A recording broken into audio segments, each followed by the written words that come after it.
is that your autofocus performance is the same on the LCD or the electronic viewfinder. Typically with a DSLR, you only get the best autofocus performance when your eye is up to the viewfinder. And that can limit your creativity at times because I don't always want to shoot with my eye up here. In some situations, I can't quite get to the angle I want. Higher, lower, right down. There we go. And I can take my picture.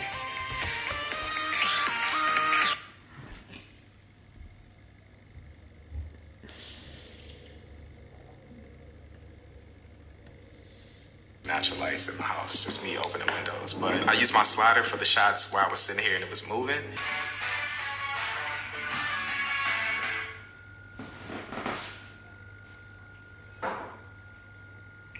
Right way, quote unquote right way.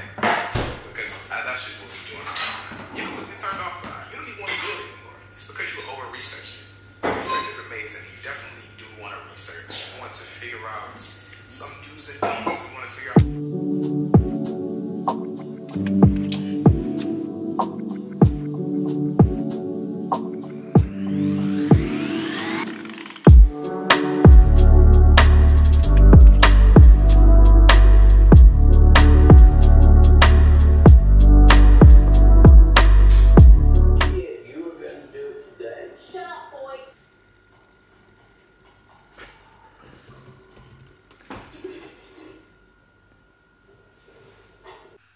Toi, n'hésite pas à me poser des questions, à me challenger, tu vois. De quoi on va parler là aujourd'hui là? Là, le deuxième, c'est quoi? On va parler pas des passions, mais des occupations pendant le confinement? Ok. Ouais. T'es là, tu m'entends? Ouais. Ouais. Comment tu t'occupes toi pendant le confinement? Alors, bonjour Alex. Salut. Salut. En termes de confinement, donc ouais, on est 3 milliards dans le monde à être confinés. Donc ça c'est un chiffre intéressant. Moi de mon côté, au début, donc je suis passé par plusieurs phases. La première semaine, 2 semaines, donc c'est le déni, si tu veux. Donc tu rejettes un peu la situation actuelle et tu dis voilà, tu te dis voilà, c'est pas possible ce qui se passe, qu'est-ce qu'on vit, on vit un rêve, etc. Donc tu crois pas trop. Deuxième phase, c'est en mode déprime, voilà, tu t'es perdu, tu sais pas trop quoi en faire. Et une troisième phase en fait, au bout de la 4e semaine, qui te pousse à trouver des solutions, d'accord. Et c'est là que ça devient vraiment intéressant. Et cette phase-là, en fait, de mon expérience personnelle, j'ai commencé à essayer d'expérimenter des nouvelles choses pendant le confinement. D'accord? C'est-à-dire que je me suis dit, je suis contraint à rester chez moi, je ne peux pas sortir, je peux voir personne, pour ma sécurité et pour celle des autres. Qu'est-ce que je peux faire avec les moyens que j'ai? D'accord. Donc je me suis mis si tu veux, à faire à lister un peu les choses que j'aimais faire dans ma vie, à savoir le dessin, donc la peinture, l'écriture aussi, l'écriture de blog, les podcasts aussi, quelque chose dans laquelle je me suis lancé, comment dire, travailler sur mon projet, passer plus de temps sur mon projet perso, regarder des documentaires animaliers, ça c'est quelque chose qui m'intéresse. Si tu veux un documentaire, il y a Joe Exotic, Tiger King. Pardon? C'est pas vraiment un documentaire. Je sais pas, t'as vu ou pas Tiger King? J'avais commencé à regarder, c'est pas mal. C'est trash, hein. C'est à l'américaine, c'est l'Amérique de Trump, hein. C'est l'Amérique de Trump, ouais. Tiger King, c'est Joe Exotic. Un mec complètement patraque, c'est marrant. Non, j'avais commencé à regarder, c'est vraiment bien. Il y a deux choses, pour résumer, Alex. Il y a ce qu'on appelle la distraction et ce qu'on appelle l'attraction. La distraction, c'est on va pas pouvoir éviter la distraction à 200%, c'est impossible. On est des êtres humains, on a besoin de rigoler, de passer un bon moment, etc. Donc l'idée derrière tout ça, c'est de répartir son temps de manière donc qui soit la plus juste possible. Donc se dire voilà, dans la journée, j'ai combien d'heures? J'ai 8 heures, par exemple. Et dans les 8 heures, je vais consacrer 3 heures à faire des choses qui me permettent de m'évader, de me distraire. Donc, les social media, me connecter, etc. Regarder du Netflix. Moi, je considère Netflix quand même comme de la distraction, à vrai dire. Ah oui, complètement. C'est vraiment complètement designé pour te distraire de ta vie. Le CEO de Netflix l'a dit. Il a dit, moi, mon concurrent, c'est pas les autres boîtes qui font du streaming, c'est le sommeil. D'accord? Ouais, j'avais entendu ça. Donc, c'est hardcore quand même comme déclaration. Et faut faire très attention. Et quoi d'autre?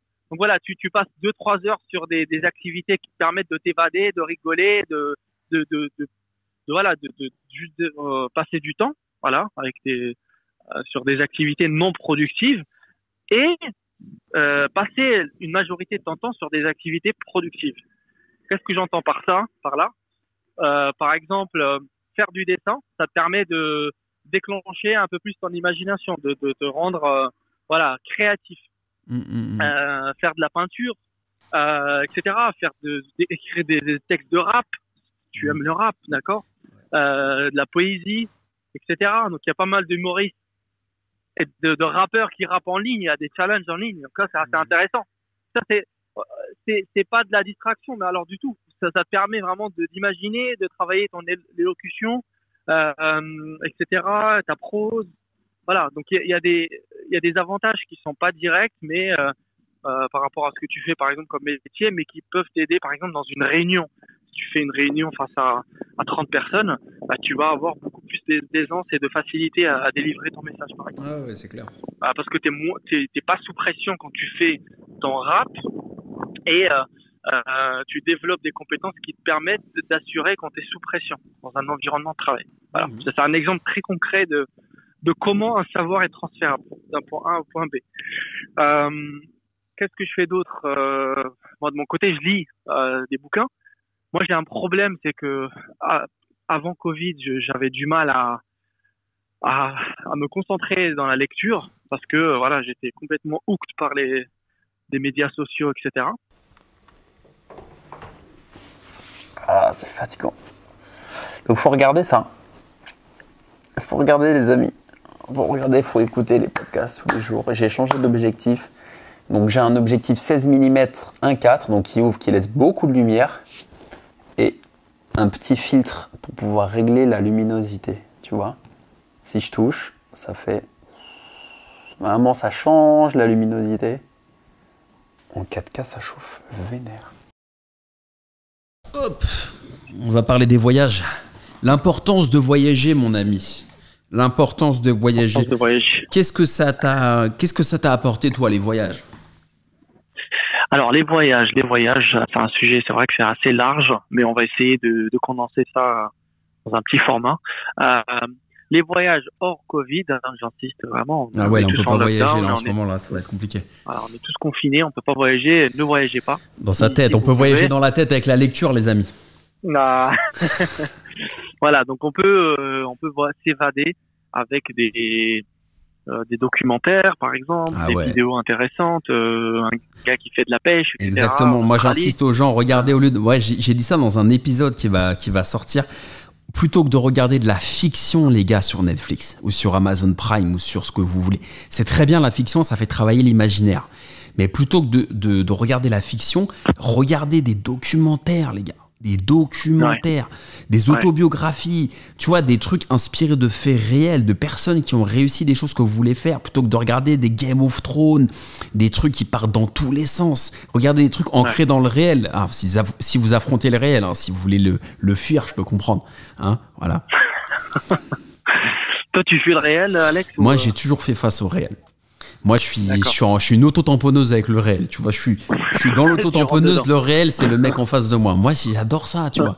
Et j'adore les docu-séries. Tu vois, il y a la docu-série sur le Hugh Hefner, le mec qui a créé Playboy, là sur Prime, qui est hyper bien. T'as plein de docu-séries qu'il faut regarder plutôt que de. Alors, moi, Ouais. t'as regardé, toi, Game of Thrones? Moi, j'ai pas regardé, hein, je vais me faire insulter. Mais, Moi, je l'ai regardé, mais je regrette. Hein. Quand j'ai vu la fin, j'étais pas très. mais non, mais moi, je trouve ça super. Les fictions, tu vois, c'est top, les fictions, il n'y a pas de problème. Mais j'ai remarqué un truc, je sais pas si c'est vrai, après, on va revenir au voyage, mais j'ai remarqué un truc, c'est que souvent, les gens qui regardent beaucoup de fiction, ils sont pas forcément dans l'entrepreneuriat concret. Ils sont beaucoup dans je Non. fuis ma vie, etc. Non, ça c'est complètement vrai. Ça va être des gens un peu hippies qui vont être dans leur bulle.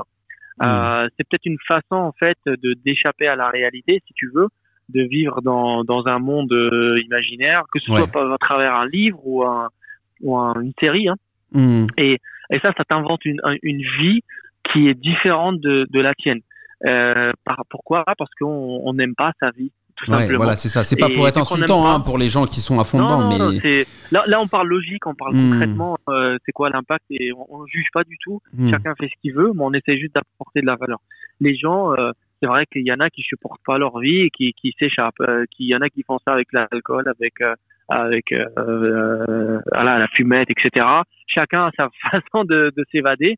Mais ce qu'on est en train de vous dire, c'est que au lieu de s'échapper de votre vie, qui elle sera toujours là. Hein. De toute façon, les problèmes, plus vous échappez, plus vous suivront, ou alors ils vont s'agrossir aussi. Donc, il faut faire attention. Voilà, le conseil, c'est de faire face à vos problèmes et de leur rentrer dedans. Parce que plus vite vous le faites, plus vite vous en serez sorti. D'accord? Le risque quand vous le faites pas, quand vous affrontez pas votre vie et vos problèmes, c'est que soit vous allez dans les séries et dans les fantaisistes, etc., ou trouver refuge, ou alors vous allez juste grossir ce problème-là qui au final n'était qu'un petit problème. Parce que par effet de résonance, en parlant avec les autres, vous allez amplifier le problème, d'accord? Et là, vous allez vous retrouver dans une situation plus délicate que ce qu'elle n'était avant. C'est en côtoyant des gens qui sont différents de nous que vous allez grandir. Et dernière chose là-dessus, c'est que moi, je reconnais directement les gens qui ont voyagé. C'est intéressant. Alors, à quoi tu vois ça, toi, alors? Les gens qui n'ont pas voyagé, ils vont être dans le jugement, ils vont être dans les a priori. Voilà, ils vont essayer de j'ai un exemple assez marrant, un gars que je connais qui me parlait de Dubaï, etc. Alors on est tous, il y a des chameaux là-bas, des tentes, on sait comment et tout. Et là je le regarde comme ça, je fais un silence en mode excuse-moi, mais t'as déjà été? Non, j'ai pas été. T'as voyagé sinon? Non, j'ai pas beaucoup voyagé, j'ai fait 2-3 pays. Ah ok, ça marche. Et j'ai même pas voulu répondre, tu vois. Parce que j'ai pas envie de prendre le temps et de lui gâcher ce plaisir-là d'aller comment dire, d'aller assouvir sa curiosité. Et j'ai pas à le faire, tu vois. Et les gens qui voyagent pas, ils sont fermés d'esprit souvent, ils portent des jugements à tout va, ils vont être racistes, ils vont être racistes malheureusement, hein. Parce qu'ils connaissent que leur village ou que leur ville ou que des gens qui leur ressemblent, qui parlent leur langue, qui sont de la même couleur de peau que eux. Et forcément, quand tu les mets hors de cette zone de confort, ils flippent et c'est voilà, ça te montre. Et les gens qui ont voyagé, il y a un prof qui me disait, en voyageant, tu vas acquérir des codes. Ouais. Les codes, c'est quoi? C'est des nouvelles langues, c'est des nouvelles habitudes, des nouvelles cultures, un instrument de musique que tu vas apprendre. Si tu vas en Espagne, tu vas voir un show de flamenco, ça va te donner envie de jouer à la guitare ou même d'applaudir comme eux ou j'en sais rien. C'est assez vite qu'on a vu ça.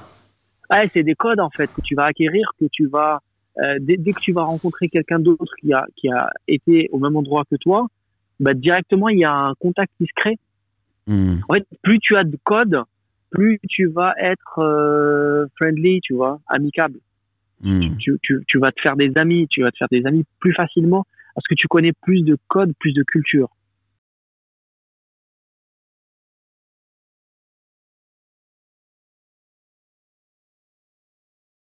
pas, l'ami. On va changer le son. Alors là, on va passer à travers la Broadcast Pro. On peut même mettre un petit son Warani si tu veux. Ouais. Attends. Vraiment. Un petit son oranais pour faire honneur à Adèle. Attends. Attends, merde, Waran Style, non, c'est pas ça. Waran, il y a un. Alors, normalement, on va l'entendre à travers la. Ah non, c'est Cheb Raled, Waran? Non. Ouais, mais. Ouais. Mais Aïcha. Non, c'est texte.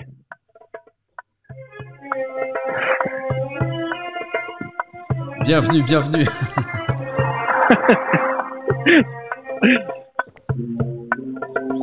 Ah là, il manque plus que la petite chicha là. Ouais, salut Adèle. Bah alors, de quoi on va parler aujourd'hui là? Salut Alex. Comment ça va? Ça va et toi? Ça va, super. Bon, aujourd'hui, on va parler d'un sujet donc qui fait tendance aujourd'hui, c'est le matchmaking pendant la période du Covid-19. C'est un sujet un peu difficile à aborder parce qu'on pense souvent à la première nécessité, à la crise. On a plus tendance à avoir un côté négatif lors de cette crise-là. Mais au travers de cette interview, je pense que les gens ont besoin d'un peu de positivité dans leur vie. Et voilà, avec ce confinement, les gens, ils ont besoin de d'ondes d'énergie positive un peu pour penser à autre chose, s'évader et pourquoi pas trouver l'amour. Voilà. Ah oui, ceux qui sont célibataires en confinement, ils font comment alors? Exactement. Donc en fait, ce qu'il faut se dire, ce qu'il faut comprendre, c'est que les gens, c'est une crise à laquelle on s'attendait pas. Donc on nous a pris un peu au dépourvu et que les gens, ils avaient leur vie, etc. et qu'on s'est mis tous en pause. Le problème, c'est que l'amour, les relations amoureuses ne peuvent pas être mises en pause, parce qu'on est des créatures émotionnelles. On vit à travers les émotions. Les émotions, c'est D'accord. important. Je lisais un truc sur le marketing émotionnel. En fait, si tu veux toucher ton audience, il faut que tu la touches émotionnellement. Et en fait, maintenant, depuis toujours, en fait, tout est émotion. Et maintenant, on voit le marketing émotionnel. Donc, il y a peut-être le matchmaking émotionnel aussi. Ça, c'est peut-être ce que tu apportes ou ta vision. Mais c'est vrai que d'introduire les émotions, c'est la clé, en fait. Bah, les émotions, c'est la clé que pour faire passer un message pour ton audience, pour les interpeller sur tel ou tel sujet, pour vendre tes produits. La plupart des décisions, elles se font émotionnellement et elles sont justifiées logiquement. D'accord. Donc il faut essayer de parler au cerveau limbique qui se trouve au milieu, qui est la réponse au pourquoi. Il faut dire le pourquoi aux gens. C'est comme ça que tu essayes d'attirer leur attention et à faire telle ou telle chose, en fait. C'est pas, si c'est fait avec une bonne intention, etc., ça peut ajouter de la valeur aux gens. Si c'est mal utilisé, ça peut être utilisé pour manipuler les gens. Donc, il faut faire attention à comment on approche ces choses-là. Mais voilà, pour pas trop donc pour pas trop s'éloigner du sujet principal, le matchmaking, c'est quoi? Le matchmaking, c'est l'idée derrière de trouver quelqu'un pendant cette période-là de crise où on a énormément de temps. Donc voilà, pour essayer pourquoi pas de développer une relation amoureuse. Donc voilà, ça c'est l'idée, c'est une idée que je lance. J'en ai fait d'autres podcasts aussi. Et derrière, ce qu'il faut s'imaginer, c'est pourquoi pas s'éloigner du matchmaking superficiel, en fait, qui consiste à faire des swipes à droite à gauche, qui vient des dating apps qu'on a sur le marché et qui sont un peu le résultat d'un mode de vie qui n'est pas sain à la base, où on va à 200 à l'heure, etc. Donc, un mode de vie qui est en accéléré nécessite des gestes accélérés, si tu veux. Or, là, ce qu'on demande, ce qu'on propose aux gens, c'est que, vu qu'on est en slow motion, vu qu'on est en slow down, on prend le temps de cuisiner, d'interagir avec les autres, d'appeler au téléphone, de faire des vidéoconférences, pourquoi pas essayer de trouver quelque chose de durable, si tu veux, et de profiter de cette période-là, de 2, 3, 4 mois, on ne sait pas combien de temps ça va durer, pour justement développer la relation. Et quand je dis développer la relation, c'est quoi? C'est réduire ses exigences, donc se baser sur 3 à 4 critères maximum pour trouver quelqu'un, d'accord? Et après avoir trouvé cette personne-là, donc essayer de développer. C'est quoi développer? C'est d'appeler au téléphone, c'est d'écrire des jolis textos, c'est d'essayer de faire des activités intéressantes par téléphone. Voilà, donc j'ai un ami donc à l'époque qui m'a raconté donc l'époque MSN et l'époque d'aujourd'hui. Avant, on parlait beaucoup par chat. Il y a 10 ans. Ouais, je me souviens, il y a 20 ans. Ouais, moi, j'ai connu MSN, moi. C'est un ancien. Voilà, on parlait énormément par chat, on développait les émotions, les sentiments par texto, etc. Ouais, c'est vrai, ça. Avant de voir la personne. Ça, c'est vrai. Maintenant, ça va trop vite, maintenant. On brûle les étapes. Maintenant, ça va trop vite.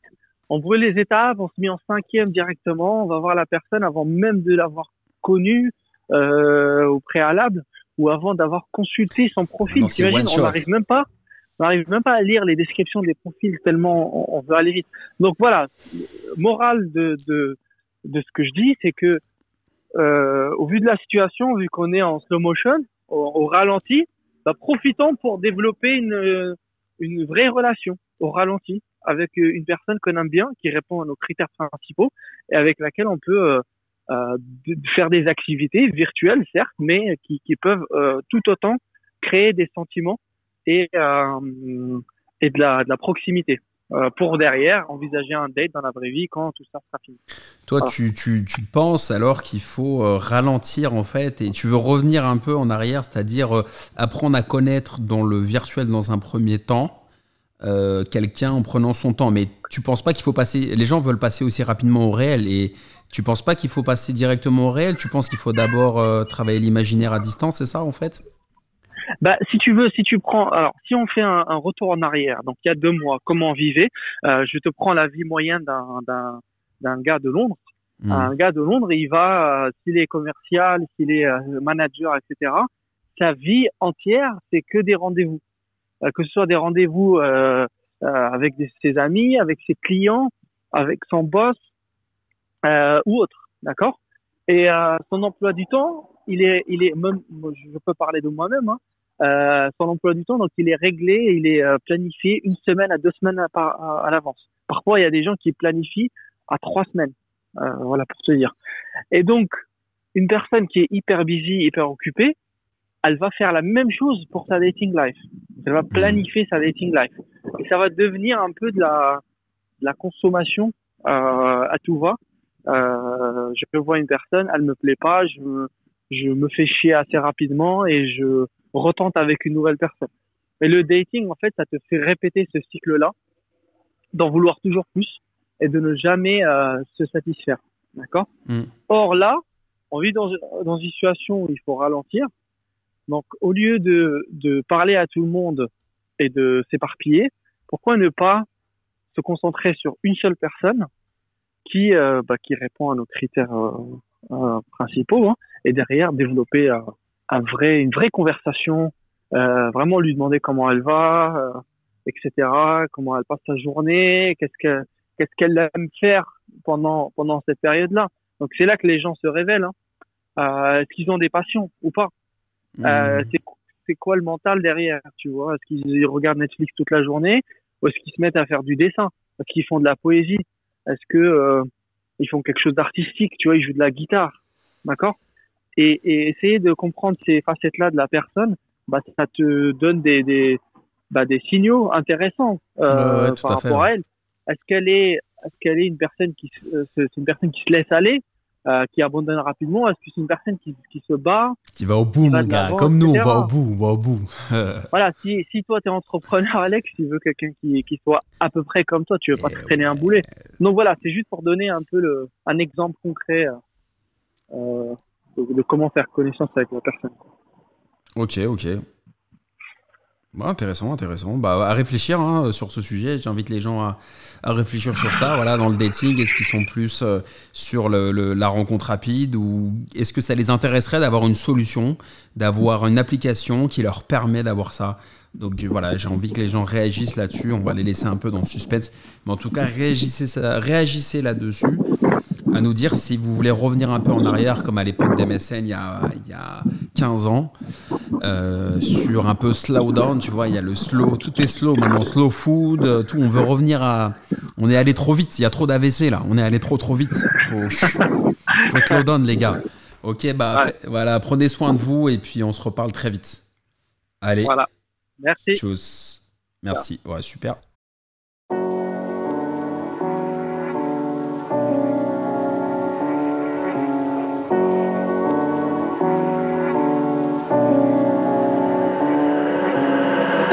I've been wasting my time. I don't know why I can't get you out my mind. And if I find a way to get it, when I do it, I can live it and forget it. Cause I hate how much I love you, or I hate how you just